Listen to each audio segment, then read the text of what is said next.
Namaste. Entrepreneurship is something which excites us all. It's a big thing for most of us and many of us. And we all get motivated when we see some good entrepreneurs coming up, and we see some startup success stories. And in today's world, even in these unprecedented times, it has gone a buzzword, I would say, with some challenging times and new business models coming up. And it's good to see new startups with some innovative ideas coming up. And we have we will be talking up not about the success stories, we will be talking about the other side of it, because we know only the 1/4 of the startups succeed, but we are going to talk about the rest 3/4, which are on the other side, and very few people talk about those. And we are going to talk about some patterns, which we call anti-patterns. And for that, we have our esteemed guest, Dr. Vinod Shastri, who is at Academics. Hi, Dr. Shastri. For that, we have Dr. Vinod Shastri, who is head of Center of Innovation and Entrepreneurship at Bennett University, India. Dr. Shastri, it's fantastic to have you here. I have been your follower and your admirer and your fan since my since I have been your student at Symbiosis. You have been great inspiration. I've seen you being an active contributor to the startup ecosystem in India. You are a guest speaker at various forums. You have a lot of articles and blogs. You are a regular author in Times of India. You have many books to your name as well, and you have an active startup of your own as well. So I think you are one of the best person I could have a discussion on this topic with you. That's very kind of you to say that. Very warm welcome, sir. Thank you.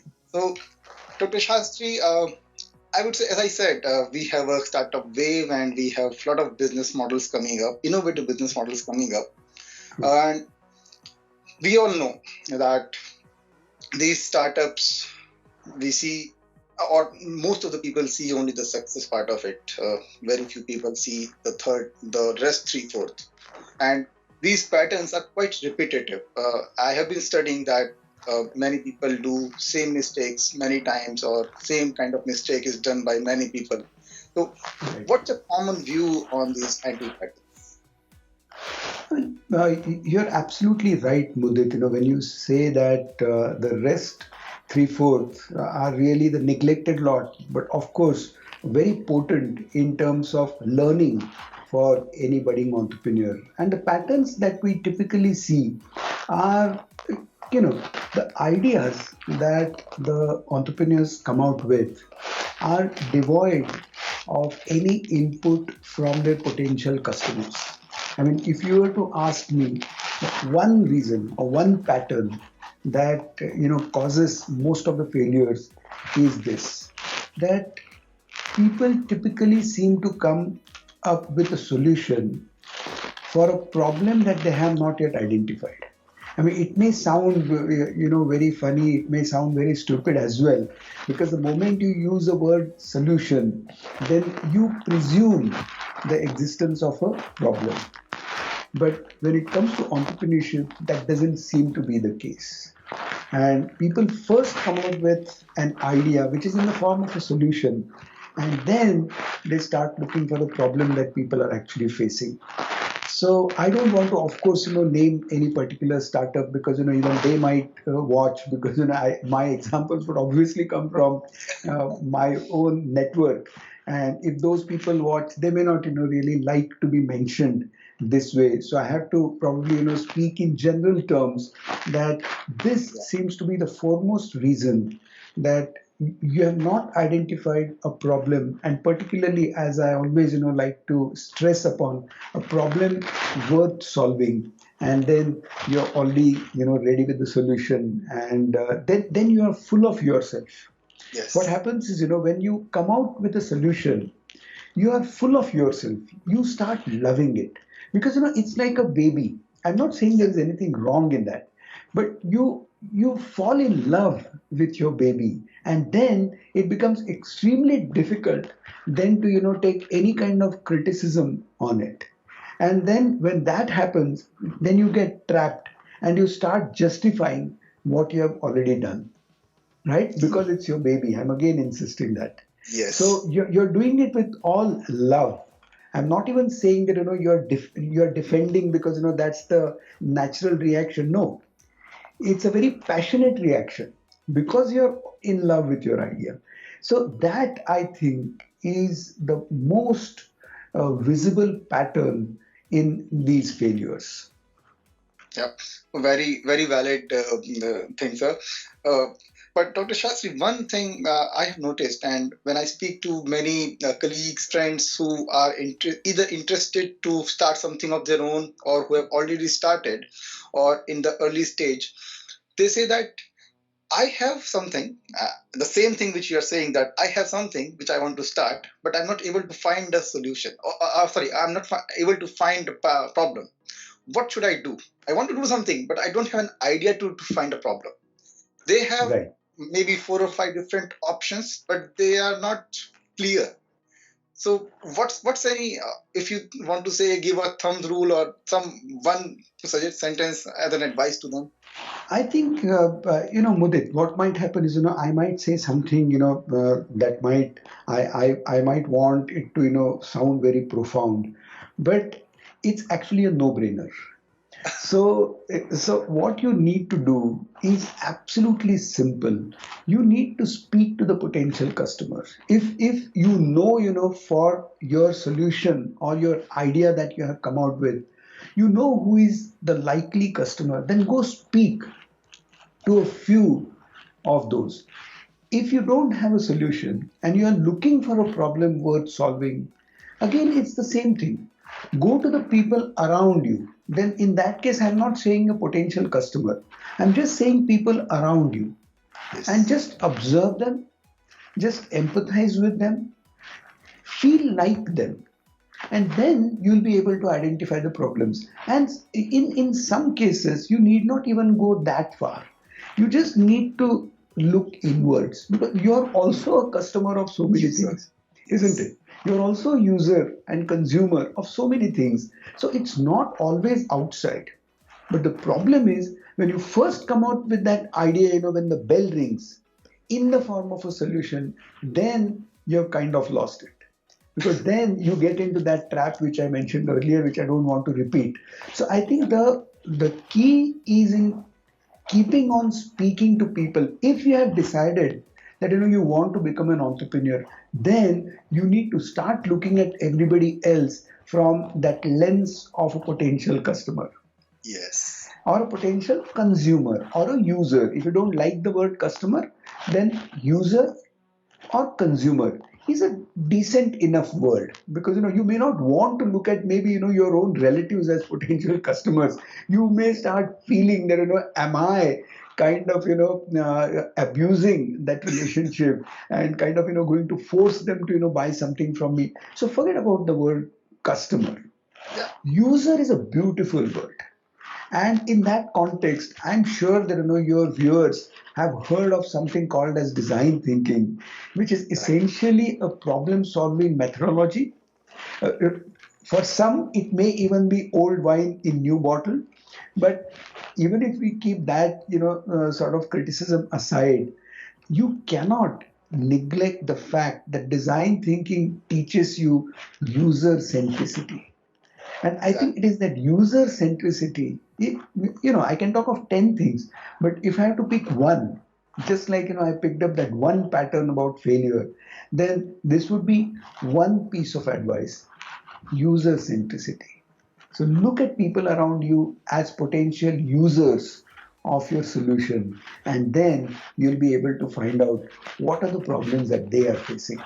And then you could come out with a solution directed at solving that specific problem. And of course, as I mentioned earlier, it has to be worth solving, in the sense that people should be willing to pay for the solution, and there should be enough people willing to pay for the solution, so that the business, when launched, not just becomes sustainable, but it also scalable. If you have Yes. potentially enough number of customers who are willing to pay, that's what I Yeah. would say. and this reminds me of a documentary I've seen some time back of Mhm. a chips manufacturer in India. I will not Mhm. take the name, but what they do is whenever they have a new product in their R&D, they invite the children and youngsters of all ages from their home, family, community, a very close group, and they invite them to factory to taste those products and then Ah, take their feedback. So wonderful, wonderful. I think that's a great way to take the users at the first hand. Absolutely. Of course, Mudit, that said, when it comes to food items, probably, that's easier. But when it comes to, other kinds of solutions, maybe, tech solutions, Yes. that's slightly difficult, but you will need to be a bit creative with, how you do it. But yeah, I mean, the principle that you are talking about is virtually co-creation, isn't Yes. it? When Co-creation. even before finalizing your product, if you are allowing your potential customers to taste it, then you're virtually co-creating. So Exactly. as a principle, if we were to take that out from the example, that beautiful example that you have given, then even in B2B businesses, probably even for industrial solutions, you could do it, right? That's a very valid point, Dr. Rastri. And that's a very, I think many of the B2B startups would not have thought of doing this way around, going to these potential customers at the very first hand. Very few, maybe. Uh, but talking about this, speaking to the customers, I think there's more of a psychology involved. And I was reading some article, and I could extract some anti-patterns like overselling, secrecy. Many startups try to put everything secret till they launch everything. Arrogance. Many, if I am a startup and I am a first mover in one area, I'm a bit arrogant at the start. So I call them anti-pattern in my view, but they are all related to human psychology, very closely related to human psychology. So how does this psychology plays a role, and any tips to keep away from these roles which are creating some anti patterns in my thought process? I think if somebody is watching this particular video and trying to learn something, you have already made it easy for them. You have already mentioned the anti-patterns, and you're saying that should one keep away from it, or rather, how can one keep away from it? I think awareness itself is the key. Most people who get into the anti-patterns are not aware of it. Like for example, since I'm in teaching profession, of course, all teachers have nicknames, right? And yeah, and all nicknames are not going to be very benevolent. And generally, how do you acquire those nicknames, right? It's because of your patterns, the way you use your hands. Maybe I'm using my hand this way, right? So it may be that, or the kind of words that you use. You use fillers, like just now I said, right? So could be my filler, and then I may acquire that nickname, that aa gaya kind of things, right? So you don't know your anti patterns. Now I'm knowing, as I'm speaking to I'm realizing that I say a lot of times. I'm realizing this because we are talking of anti patterns. We are consciously talking about them. So being conscious, being aware is itself, I think, half the battle won. So, if an entrepreneur or a budding entrepreneur watching this video has heard your question, then that person would know that, overselling could be my anti pattern, arrogance could be my anti pattern. Is it? Then they would benefit. If somebody is not watching this but something else, then they would be conscious of that. So I think one cannot probably avoid everything because we are all human beings. So we are prone to making mistakes.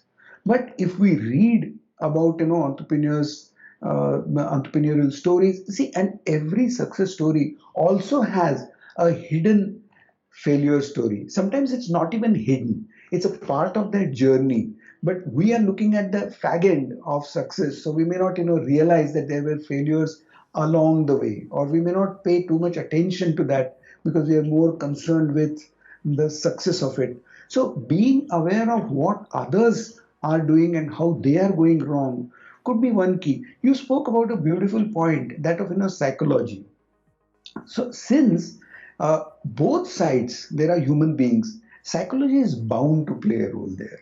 And even the fact that you are in love with your idea is also a matter of psychology, isn't it? So it's not as if you can keep psychology out of any of the operations related to entrepreneurship, right? So that's always going to be there. Now, how you leverage that fact is really the key. So let me go back. Now, even at the cost of repetition, let me go back. When I say that you co-create with your customers or you observe your customers, right? And also you can speak to the customers, but that may not be the best way because consumers, users, or customers are not always conscious of their own pain.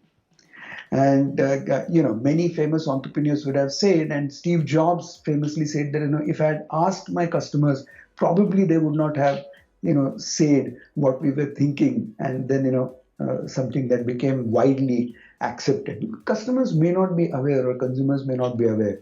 But if you are observing them consciously, they know that you empathize, you want to solve some of their problems, then they are bound to feel somewhere inclined to the possible solution that you bring out, whether it is B2B, as I said, co-creation, or whether it is B2C.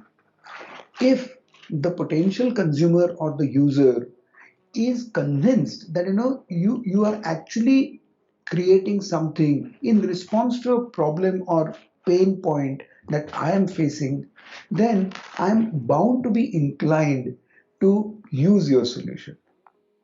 Now, of Yes. course, whether it becomes affordable or not, that's something that needs to be, worked out later on. And again, referring to design thinking, if you are able to prototype and test, and if you are able to iterate, and maybe, use a very lean methodology where you keep the cost of experimentation low, then you are actually leveraging that psychology as well, where you make the consumer feel that this is specifically made for me, and then I'm bound to feel slightly under obligation to give it a shot.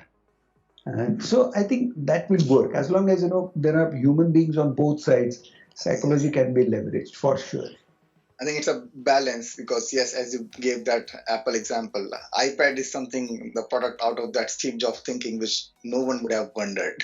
Absolutely, absolutely. Great, very very insightful things, Dr. Shastri. Um, I was thinking on the overestimates. A lot of people do overestimations during the early stage, and I think one of the example you have also quoted in one of your articles about Tesla. Uh, we see that Tesla spent close to $900 million in 2007 for their charging setup, and while the actual business came up only in 2013. This Right. tendency is very common.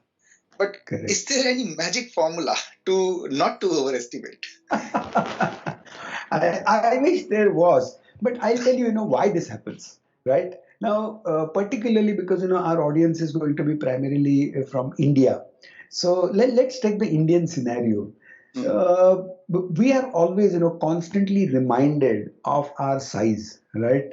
So we are told that, we are 125 crores, and now we are reminded that, we are 135 crores. When it comes to entrepreneurs, how they look at it automatically, they don't have to consciously do it, but it just happens, is they make a small calculation. Okay, my country has 135 crore people.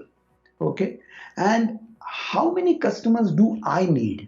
If I start a business, then how many customers do I need to make my business sustainable? Maybe about 10,000.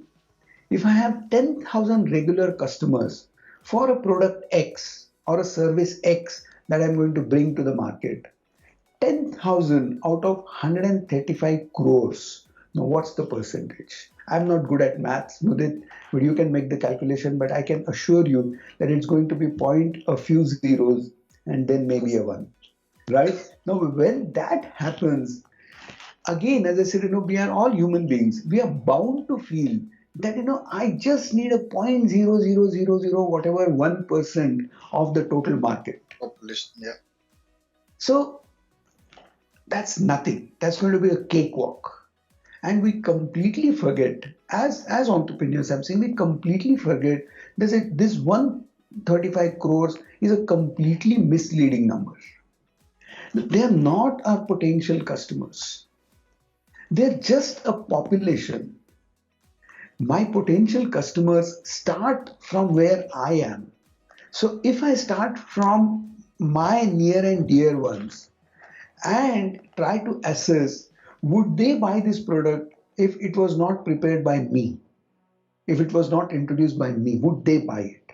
I think that's where I need to start and not at 135 crores. So this entire overestimation game, particularly in India, is because of that. The second reason why overestimation happens is because of the kind of success stories that we are reading about around us, the stories of unicorns that we are reading around us, and that's bound to affect a young mind. So all these overestimations that you are talking about are seen more in the younger entrepreneurs rather than entrepreneurs who come to this as a second innings of their career, or they come to entrepreneurship after putting in something like 5 to 10 years in a job somewhere. When they do that, they are not overestimating. You will definitely see that the success rate for these people is much better than maybe the younger lot. Now, I must caution here that am I sending out a message that you should probably try your hand at entrepreneurship, particularly first generation entrepreneurs, after working for 5 to 10 years? No, I'm not saying that. I'm only saying that the failure rate would be lower at that stage than at an early stage. But I would still suggest that if you can, then you should start early. The reason being, you can afford to fail at that time. So it doesn't matter. Even if you fail a couple of times, doesn't matter because you probably don't have the family responsibility upon you. Exactly. Because that changes the game drastically. That changes the game drastically. So I am not suggesting that. So I'm making it very clear in so many words that I'm not suggesting you should start late. I'm only saying the failure rate would be higher, but you can afford the failure, then why not? So Okay. that's how I would put it. Dr. Chasri, on the thing of that generalizing, which you said, that beautifully put, that we take the entire population in account. And I would connect it to what the design thinking and that persona building, which you talked about earlier. I think Yes. that's key. We need to create a persona of my target users first and then filter out. Yeah, that's a beautiful term you bring into the discussion. Though I didn't use it explicitly, but yes, I mean if you create your customer persona in advance, then you would know. Then there aren't 135 crore people like that. There might actually be a handful of them, and others you may have to create. Yes. Right, so you use advertisement and you use publicity and whatnot, and then you create those kinds of persona where people then start feeling the desire from inside. Every product or every solution that you come out with may not have a ready market, the customers may not be waiting for it, so to say, but yeah, you can create that kind of a desire by sheer positioning, or maybe word of mouth or testimonials. You could create that. So I think you bring up that beautiful point that you should first create a persona of your potential customer and then look for people like that. Then that overestimation is definitely not going to happen. That's a beautiful insurance, I would say. Yes, and it is also somewhere linked to over creativity. Do you think? Because I read, I think it was some article in Times of India about that Tesla example itself. I think about Elon Musk added a lot of creative stuff in the product early in the life cycle. I think it was your article. Yeah. Okay, you remember that article. I wrote it some time back. I think it was titled Has Elon Musk Gone Too Far? Oh Yeah, yes, I remember now. That's a correct, beautiful correct. one. Thank you. Yeah, So so your question was, I somehow, missed the question. so is over creativity or creativity somehow linked to overestimation? I mean, or maybe I in my words, sure. Yeah, I wouldn't say these are exactly the same things. Overestimation comes, primarily because of the two things that I mentioned earlier. Over creativity probably comes because of people like me, the entrepreneurship educators who puts, so much premium on this thing that, entrepreneurs are this, entrepreneurs are that. We create this superhuman persona of an entrepreneur, and we probably, give that message that if you're not creative, then you're not entrepreneur, right? We almost, equate entrepreneurship with creativity, right? And Yes. that puts that added burden on the entrepreneur, and he or she starts, deliberately trying to be creative. And then that's where you start adding bells and whistles, which are completely not required, and maybe, add to the cost, and add features that are not really required by the customer to solve his or her problem. And so I would say that, I would never blame the entrepreneur for this. I would blame the ecosystem for it, because we, from that maybe purest definition of an entrepreneur, we put that added pressure on budding entrepreneurs to be creative. I have, off late come to say that, sir salamat to pagdi pachas. So you first create something, let it not be very creative, let it not be very innovative, but let it be sustainable.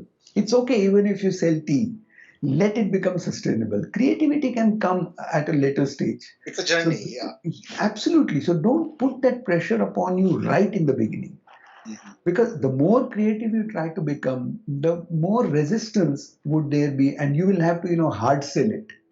So instead, if you introduce something that people are, used to it, but you use other means and other ways by which you are able to sell at least a certain quantity that makes you viable, then you can, of course, come out with variants, all your creativity. You have entire life in front of you to be creative. It's not necessary that you are creative right in the beginning. That's what I have come to think of late. And that's a big anti-pattern, Dr. Shastri. Many people think of going big bang right in the starting, and they don't think it's a journey, and they just aim to have a very good product with lots of bells and whistles, and then just aim to sell it in some $1 billion, and then move out and then start something. Is that an anti-pattern, that serial entrepreneurship? Absolutely. Again, because the focus today is more on funding rather than profit making. And that's again, a media creation is what I would say, because media loves these stories, and so these are the stories that we are all fed on. And so when somebody starts, particularly a tech enterprise today, the goal is to achieve funding and thereby some valuation, and then get out of it. Whereas if you look at traditionally, entrepreneurs never thought of quitting. They thought that, once I start, this is there for my life, not just for my life, but for my progeny as well. So Yes. when I start something, it's for generations. Today, when somebody starts, they are already thinking that, when am I going to get an exit? So I think that definitely needs to be addressed, and that's where I said earlier as well. You shouldn't probably look at entrepreneurs as superhumans. If you look at them as normal human beings, then entrepreneurship would be a whole lot easier, uh, because it puts a lot of pressure on the budding entrepreneur to raise money, go for valuations, and exit. So I'm not really, too much in favor of that. Maybe I'm slightly old school when it comes to that particular part, because then I don't know whether your heart is there or not. Entrepreneurship, I believe, is all about putting your heart in it. It's not about getting valuations, is how I look at it. But I accept and agree that this is slightly old school, but I can't really help it. It is, but it's an old wine, sir.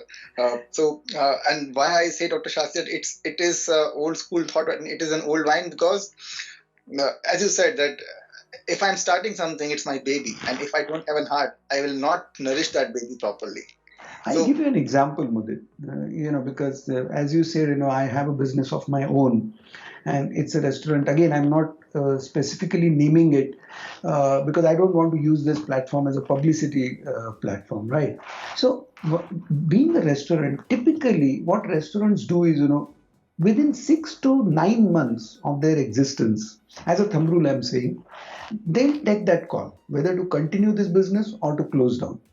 Because you are ready with 6 months of working capital typically when you start a restaurant.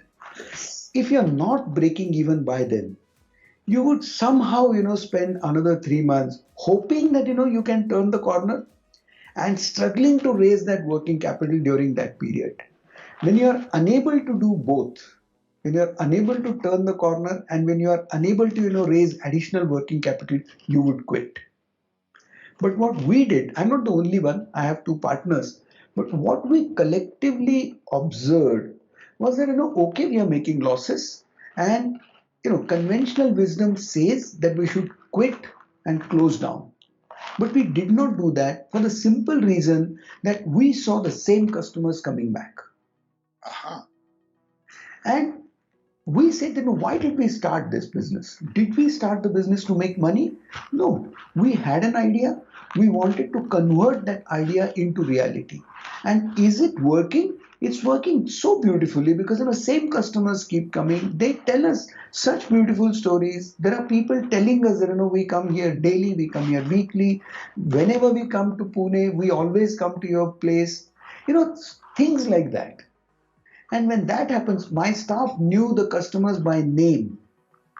They That's would awesome. know their order by heart. Something that you would probably see on a pan ka thela. There are, the customer, which cigarette they smoke and which kind of pan they chew. It was like that in a restaurant. We said we cannot close it down. We will be, depriving all these people of their small little pleasures.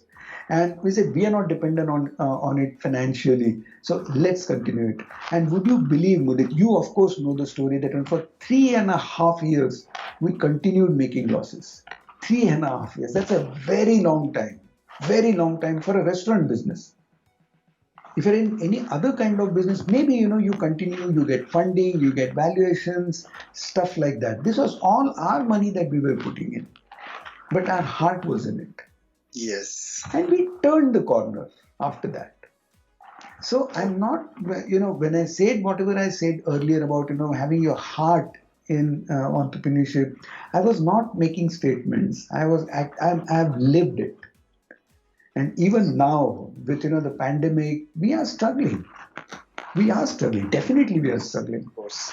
Yeah. But we are still continuing because we know people love us, and we can't take a call just on our own. They are equally, important stakeholders. They are also not able to come and give us business currently. They will come back. We know that. Once we get over the pandemic, we know they will come back. So your heart needs to be in it. Is what I would say. And and interestingly, there's a very big chunk of entrepreneurs who live with this thought, just serial entrepreneurship, move, coming in, going, and just taking funding and valuing at some $1 billion and then exiting. I think they should definitely watch this video when it's uploaded. Uh, one of, but if I move next, and probably Yeah. maybe the last question to you, Dr. Shastri, is on is have you seen because you have been pioneer in this field, mentoring a lot of startups. Have you seen over the years in last maybe a decade some anti-patterns turning into a pattern or a pattern turning into an anti-pattern, like, or how do you see the next 5 to 6 years some of these anti-patterns we talked about, maybe they become a norm or they turn up the side. What's the feel over there? I am not sure about anti-patterns because they would probably remain similar. And one of the anti-patterns that you are saying is you don't stay with your own business. That could be an anti-pattern which is already developed, by the way, and people are very happy to exit rather than stick with your idea, which is slightly strange for an old school person like me. But a pattern is something that I would definitely want to underline. Is there is also, along with the exit-minded entrepreneur, there is also bunch of entrepreneurs, or there's almost like a wave where people want to make an impact rather than just making money. Now, this is something that I had not observed in my earlier part of the career, but over the last few years, I can't name how many years, but I definitely have been observing this, that more and more students coming to us or coming to me and saying that they want to do something for the society. Mhm. I think that's a beautiful pattern that is emerging. One of the reasons, Mudit, could be that today we have nuclear families, so kids, they know that they are already kind of financially sorted. They are probably the only child in the family, or there is a sister who is getting married. I'm saying that for a boy, right? That I'm already kind of financially secure. My parents have taken care of it. I have a house. I have maybe a farmhouse, and there is money in the bank. And even if I don't start earning immediately, it's fine, right? And even if I don't splurge the money, then I can actually survive on this as well. So that is probably fueling. This is speculation, this is hypothesis, but one thing is for sure, that I'm seeing a move towards social entrepreneurship. That much I can definitely tell you, that as much as there is tech entrepreneurship and purely commercial ideas, there is also at the same time almost a wave of social entrepreneurship.